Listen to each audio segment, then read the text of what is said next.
और अब वक्त हो गया देश और दुनिया की उन तमाम खबरों का जो आज पूरे दिन सुर्खियों में रही। हम आपको दिखाएंगे वो स्पेशल रिपोर्ट जिसमें होंगे देश और दुनिया की बड़ी खबरें।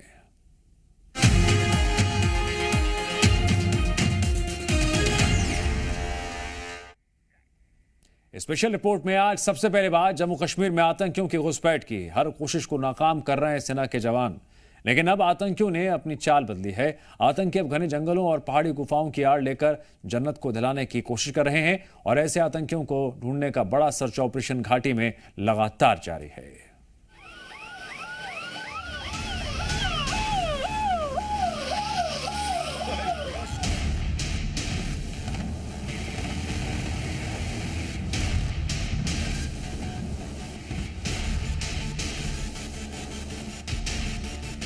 आतंकियों के खिलाफ सेना का बड़ा सर्च ऑपरेशन। ऊंची पहाड़ियों और जंगलों में आतंकियों की घेराबंदी। शहादत का लेंगे बदला, आतंकियों का होगा खात्मा। बदलते मौसम के साथ जन्नत को दहराने की साजिश में है पाकिस्तान के आतंकी, और इन आतंकियों को हिंदुस्तान की सेना चुन चुन कर मार रही है।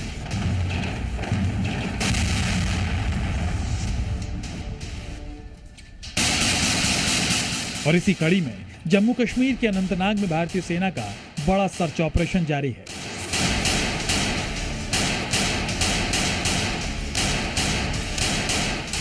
शनिवार शाम अनंतनाग के जंगलों में सुरक्षा बलों और आतंकियों के बीच मुठभेड़ हुई थी। इस मुठभेड़ में 3 सैनिक और 2 आम नागरिक घायल हुए थे। इनमें से 2 जवान अस्पताल में इलाज के दौरान शहीद हो गए थे। सेना गरमांडू और अनंतनाग के जंगलों में आतंकियों की तलाश कर रही है। एक पूरा ग्रुप जो इस पीर पंचाल के इस इलाके में मूवमेंट कर रहा है, ये 5 से 6 का ग्रुप है, लेकिन इनपुट जो था 2 से 3 नीचे आए थे इस जो है गगरमुंडू इलाके में, जिनको जो है इंटरसेप्ट किया गया था। मूवमेंट उनकी देखी गई थी और उसके बाद उन्हीं को तलाशने के लिए एक इंटेंस सर्च ऑपरेशन लॉन्च किया गया था। जब एक्सचेंज ऑफ फायर हुआ तो उस एक्सचेंज ऑफ फायर में जो है सेना के जवान घायल हुए थे, 2 उनमें से शहीद हुए, लेकिन उसके बाद से रीएनफोर्समेंट इस पूरे जंगल में जो है लगा दी गई है। आतंकी हमले में घायल हुए 1 जवान और 2 नागरिकों का इलाज चल रहा है। तो वहीं सुरक्षा बल लगातार दूसरे दिन कोकरनाग के गरमुंडा वन क्षेत्र में एक बड़े अभियान में लगे हुए हैं। सेना का यह ऑपरेशन समुद्र तल से 10,000 फीट की ऊंचाई पर घने जंगलों में हो रहा है। पूरे इलाके में सघन चेकिंग हो रही है। आतंकियों की तलाश के लिए ड्रोन और हेलीकॉप्टर की भी मदद ली जा रही है।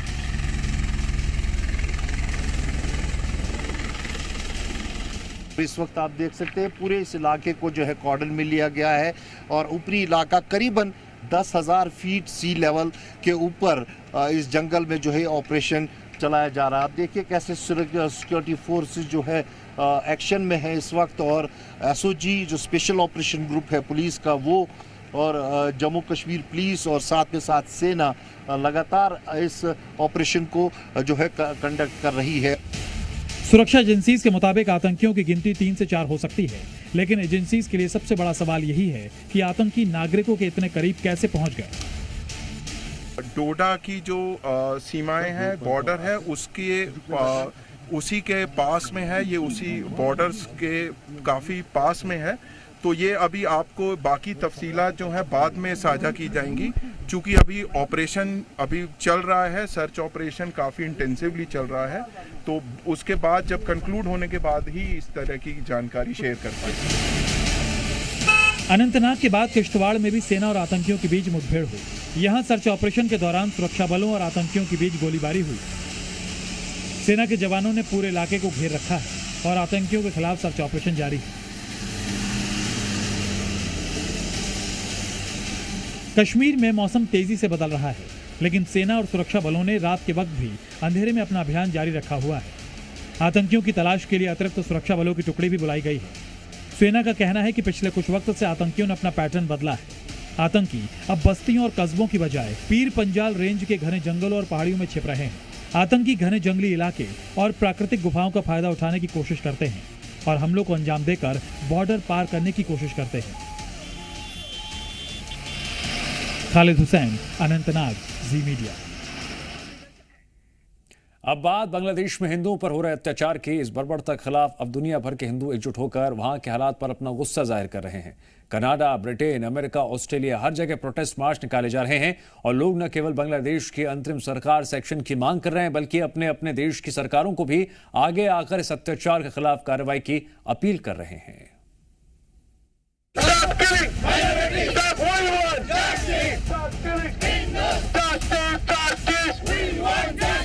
कनाडा में हिंदुओं का आक्रोश, लंदन की सड़कों पर प्रदर्शन,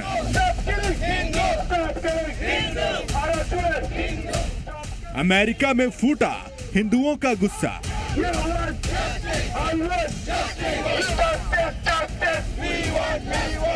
बांग्लादेश में हिंदुओं पर अत्याचार हो रहा है।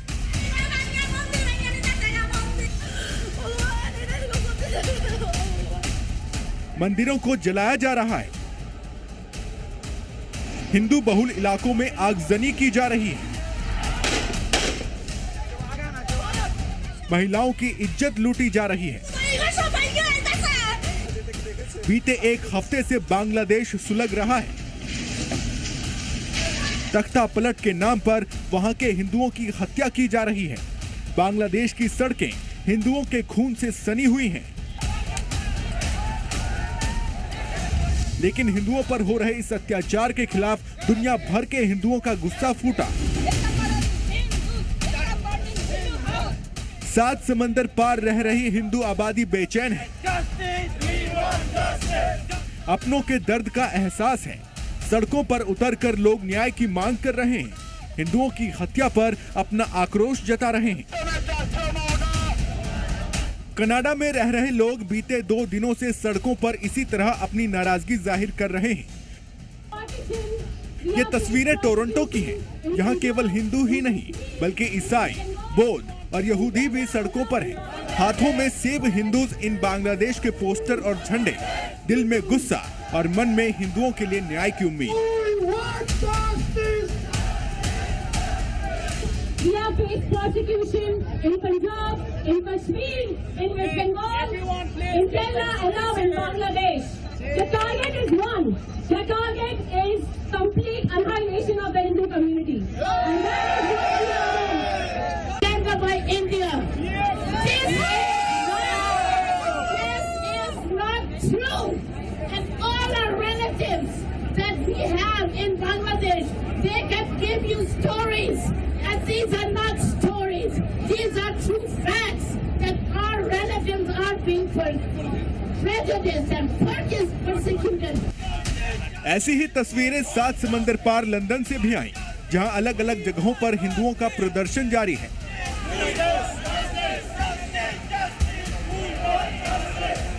बांग्लादेश में जो कुछ हो रहा है उससे दुनिया भर की हिंदू आबादी आक्रोश में है। सड़क से लेकर अलग अलग संस्थानों में बांग्लादेश के हालात पर प्रदर्शन जारी है। क्या बच्चे, क्या जवान और क्या बूढ़े, हर उम्र और हर तबके के लोगों का गुस्सा जग जाहिर है।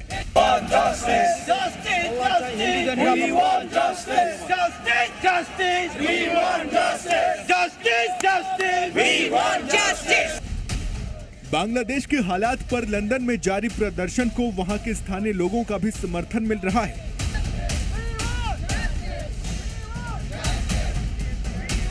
कुछ ऐसी ही तस्वीरें अमेरिका के वॉशिंगटन से भी आईं। यहाँ की हिंदू आबादी भी सड़कों पर है। व्हाइट हाउस के पास इकट्ठा होकर लोग हिंदुओं के खिलाफ हिंसा रोकने की मांग कर रहे हैं।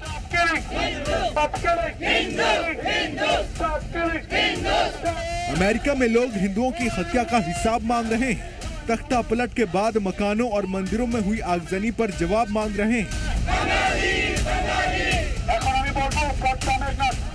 अमेरिका में विश्व हिंदू परिषद के बैनर तले लोगों ने प्रदर्शन किया और अमेरिकी सरकार से इस मामले में दखल देने की भी अपील की। ब्यूरो रिपोर्ट, जी मीडिया। तो देखा आपने कैसे दुनिया भर में हिंदुओं के समर्थन में विरोध प्रदर्शन जारी है। वह हिंदुओं के खिलाफ हो रही बर्बरता के खिलाफ भारत में भी अलग अलग जगह विरोध प्रदर्शन का दौर जारी है। तमाम पाबंदियों के बाद बांग्लादेश में हिंदुओं के खिलाफ हिंसा की तस्वीरें पूरी दुनिया के सामने हैं, लेकिन महज इन तस्वीरों से हालात का अंदाजा लगाना संभव नहीं। हो सकता है कि हिंदुओं को जिन तरीकों से निशाना बनाया जा रहा है उसमें क्रूरता की सारी हदें पार कर दी गई हैं। यही वजह है कि देश के अलग अलग हिस्सों में इसे लेकर प्रदर्शन जारी है। कोटा, अयोध्या, वाराणसी और लखनऊ में लोगों का गुस्सा फूटा, सड़कों पर नारेबाजी की गई। बांग्लादेश के अल्पसंख्यकों को बचाने के लिए अपील की जा रही है। बांग्लादेश में अंतरिम सरकार का गठन हो गया है, बावजूद इसके अराजकता चरम पर है। हिंदुओं के खिलाफ हिंसा जारी है। यही वजह है कि देश के अलग अलग हिस्सों में बांग्लादेश के हालात पर विरोध प्रदर्शन हो रहा है। कल अयोध्या में सीएम योगी आदित्यनाथ ने भी इस हालात पर चिंता जताई। हिंदुओं पर हो रहे अत्याचार पर चुप्पी साधने वाले विरोधियों पर सवाल उठाया, वोट बैंक की राजनीति का आरोप लगाया। याद रखना, जो बांग्लादेश में हो रहा है, जो चर्चाएं हो रही थी अभी, वहाँ 90% जो हिंदू बचा है वह दलित समुदाय से है। और मैं इसीलिए कहना चाहूंगा, ये जो सबके मुंह सिले हुए हैं, इसलिए सिले हुए हैं क्योंकि इनके मालूम है कि बांग्लादेश को हिंदू उनका वोटर नहीं होगा। बांग्लादेश में हिंदुओं की सुरक्षा खतरे में है और यही वजह है कि बड़े पैमाने पर वहां रह रही हिंदू आबादी किसी तरह से हिंदुस्तान में दाखिल होने की कोशिश में लगी है। हालांकि सुरक्षा लिहाजे से ये बेहद खतरनाक है। बहरहाल शपथ ग्रहण के 2 दिनों के बाद भी बांग्लादेश की अंतरिम सरकार ने हिंसा को रोकने के लिए कोई खास कदम नहीं उठाया है, जिससे वहां की सरकार भी सवालों के घेरे में है। ब्यूरो रिपोर्ट, जी मीडिया।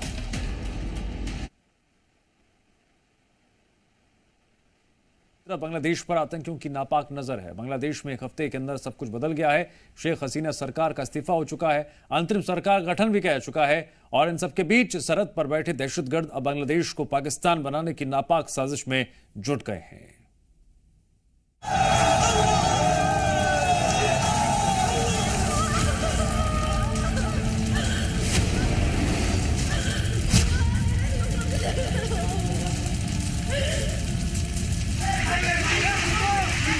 बांग्लादेश पर अल-कायदा की नापाक नजर।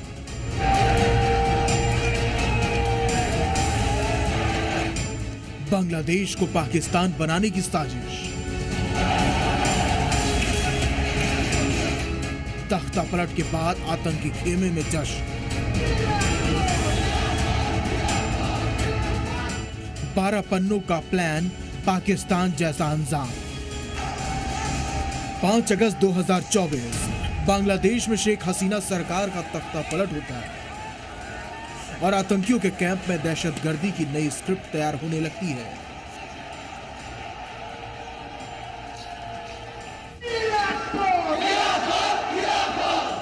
सरहद पार बैठे आतंक के आका एक और पाकिस्तान खड़ा करने का ख्वाब देखने लगते हैं। जश्न शुरू हो जाते हैं। आतंकियों की ट्रेनिंग कैंप के लिए जमीन की तलाश में जुट जाते हैं।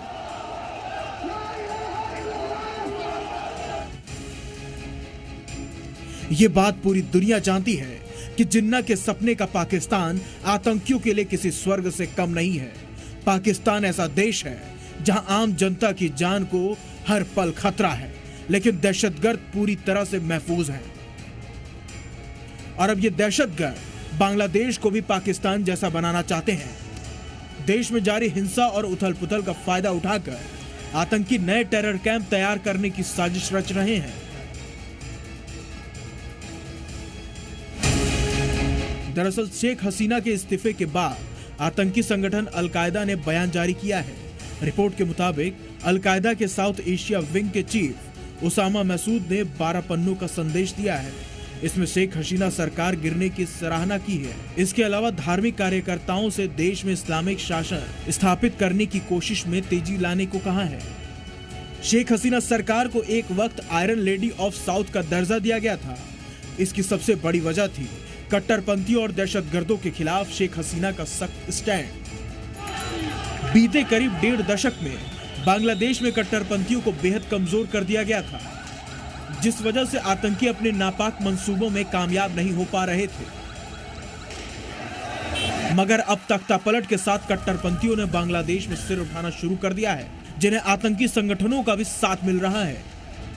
अल-कायदा के संदेश से साफ हो गया है कि बाहरी और आतंकी ताकतें पूरी तरह से बांग्लादेश को कंट्रोल करने में लगी हैं। बांग्लादेश में पहले से ही कई संगठन हैं जो पाकिस्तान की खुफिया एजेंसी आईएसआई और अलकायदा से जुड़े हुए हैं। ऐसे में अलकायदा की तरफ से इस्लामिक शासन को लाने की बात कहना भारत के लिए भी चिंता की बात है। बांग्लादेश में फिलहाल अंतरिम सरकार का गठन हो चुका है। मोहम्मद यूनिस की नेतृत्व वाली सरकार ने सभी देशों से अच्छे संबंध बनाने की बात कही है, लेकिन माना जा रहा है कि जल्द ही खालिदा जिया की पार्टी बीएनपी सत्ता में वापसी कर सकती है और खालिदा जिया के बेटे तारिक रहमान को बांग्लादेश का नया पीएम बनाया जा सकता है। तारिक रहमान वही शख्स है जिन पर आईएसआई के साथ साजिश रचकर बांग्लादेश में तख्ता पलट का आरोप लगा है।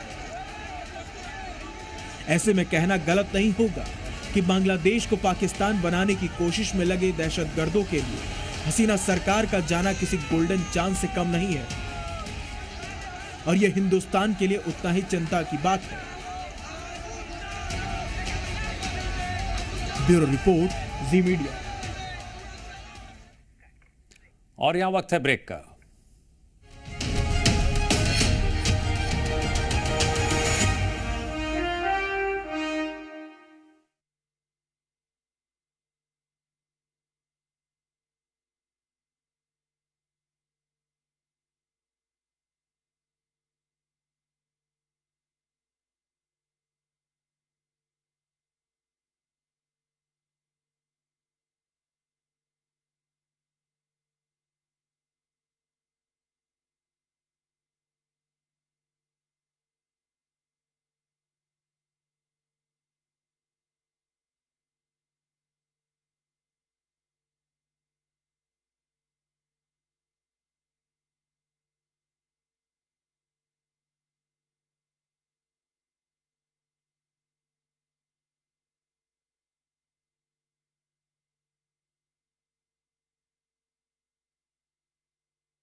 समंदर में दुश्मनों की एटमी ब्लैकमेलिंग का जवाब मिलने वाला है। आईएनएस अरिहंत का नया साथी आईएनएस अरिहंत दुश्मनों को दिन में तारे दिखाने के लिए तैयार है।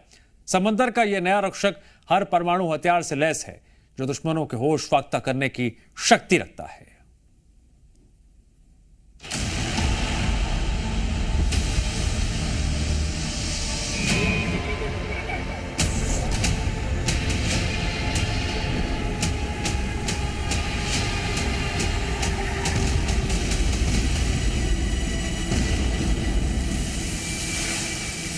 आईएनएस अरिहंत ने बैलिस्टिक मिसाइल दागकर पूरी दुनिया में तहलका मचा दिया था। अब उसका साथी आईएनएस अरिहंत दुश्मनों का काल बनने के लिए तैयार है। अंडर वाटर एटमी अखाड़े में हिंदुस्तान ने अपना परचम लहरा दिया है। ये एटमी ब्लैकमेलिंग का पावर पैक जवाब है। देश को जल्द ही न्यूक्लियर पावर से लैस परमाणु मिसाइल पनडुब्बी मिलने जा रही है। न्यूक्लियर पावर से लैस ये सबमरीन जल्द ही तैनाती के लिए तैयार है। इसकी तैनाती के साथ ही देश को 2 और न्यूक्लियर पावर अटैक सबमरीन मिलने वाली है, जिससे जाहिर तौर पर हिंद महासागर क्षेत्र में चीन की बढ़ती नौसैनिक धमक पर लगाम लगेगी। आईएनएस अरिहंत भी आईएनएस अरिहंत की तरह 750 किलोमीटर रेंज की K-15 मिसाइलों से लैस होगी। इसमें warfare front, torpedo, anti ship और लैंड अटैक मिसाइलों से लैस 2 परमाणु ऊर्जा से चलने वाली पनडुब्बियां शामिल हैं। ये पनडुब्बी किसी भी तरह की जंग के लिए परमाणु मिसाइलों से लैस है। 7000 टन का आईएनएस अरिदमन 3500 किलोमीटर रेंज की K4 मिसाइलों के साथ अगले साल शुरू होगा। भारतीय नौसेना की ताकत को बढ़ाने के लिए कुछ और प्रोजेक्ट्स को भी जल्द ही मंजूरी मिल सकती है। समंदर का नया रक्षक आईएनएस अरिहंत पलक झपकते ही तबाही मचाने के लिए तैयार है। हर परमाणु हथियार से लैस आईएनएस अरिहंत भारत की ताकत में समुद्री शक्ति में इजाफा करेगा। भारत ने परमाणु ईंधन से चलने वाली और परमाणु हथियारों से लैस पनडुब्बियों को बनाने की दिशा में एक बड़ी छलांग लगाई है। भारत जल्द ही परमाणु ईंधन से चलने वाली पारंपरिक और गैर परमाणु हथियारों से लैस 2 पनडुब्बियों को बनाने के लिए जल्द ही मंजूरी दे सकता है। ये दोनों पनडुब्बियां टॉर्पीडो, एंटीशिप और लैंड अटैक मिसाइलों से लैस होंगी। इन 2 मारक पनडुब्बियों को बनाने में 1 दशक लगेगा, जो लगभग 95% स्वदेशी होगी। इन 2 पनडुब्बियों के तैयार होते ही अगली 4 पनडुब्बियों को मंजूरी दी जाएगी। पानी में भारत का एटमी पराक्रम देख दुश्मन देशों के बीच खलबली मची हुई है। दुश्मनों का अंत करने के लिए एक और अरिहंत तैयार है। समंदर में ड्रैगन के विस्तारवादी इरादों पर पानी फिरने वाला है। अरिहंत की एंट्री भारत की बढ़ती शक्ति का प्रमाण है। समंदर का ये नया रक्षक दुश्मनों के पलक झपकते ही तबाही लाने के लिए तैयार है।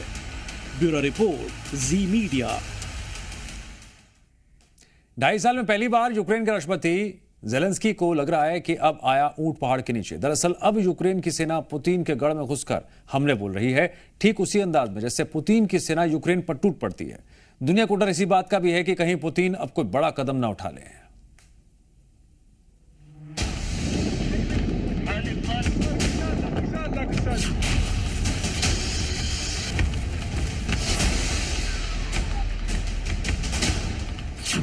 ये हमले पुतिन के देश यानी रूस में हो रहे हैं।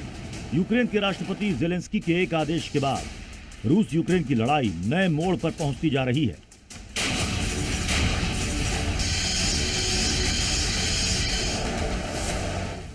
दूसरे विश्व युद्ध के बाद इस तरह का नजारा पुतिन को देखने को मिला है, क्योंकि यूक्रेनी सेना रूस के भीतर तक घुस आई है। रूस के कुर्स्क इलाके में भीषण लड़ाई छिड़ी हुई है, जिससे पुतिन खुद हैरान है, क्योंकि उन्हें यहां रह रहे करीब 76,000 नागरिकों को युद्धग्रस्त इलाका खाली करने को कहना पड़ा है।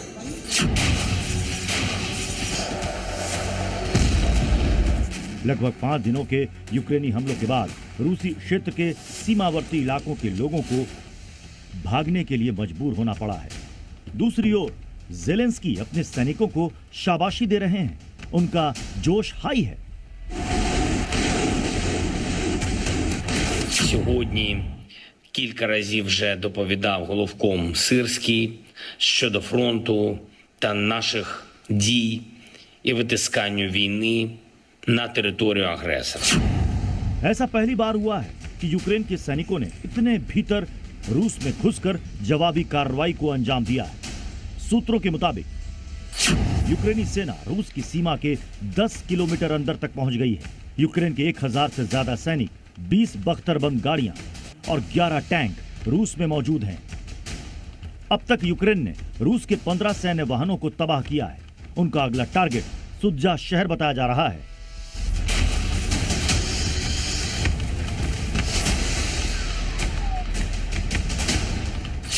जबकि उन्होंने यहाँ कई गांवों पर कब्जा कर लिया है। आपको बता दें कि पुतिन की असली चिंता कुर्स्क प्रांत के न्यूक्लियर पावर प्लांट पर मंडरा रहे खतरे को लेकर है। Придется с событий в Курской области, как известно, киевский режим предпринял очередную масштабную провокацию, ведет неизбирательную стрельбу из разных видов оружия. बेलारूस ने भी यूक्रेन बॉर्डर की ओर बढ़ना शुरू कर दिया है, ताकि अगर उस पर कोई हमला हो तो वो जवाबी कार्रवाई में हिस्सा ले सके। माना जा रहा है कि रूस भी बदले की कार्रवाई में यूक्रेन को मुंहतोड़ जवाब दे रहा है। दूसरी ओर इस बीच इंटरनेशनल एटॉमिक एनर्जी एजेंसी यानी IAEA ने चेतावनी जारी की है, ताकि कोई परमाणु युद्ध का आगाज ना हो जाए। ब्यूरो रिपोर्ट, जी मीडिया।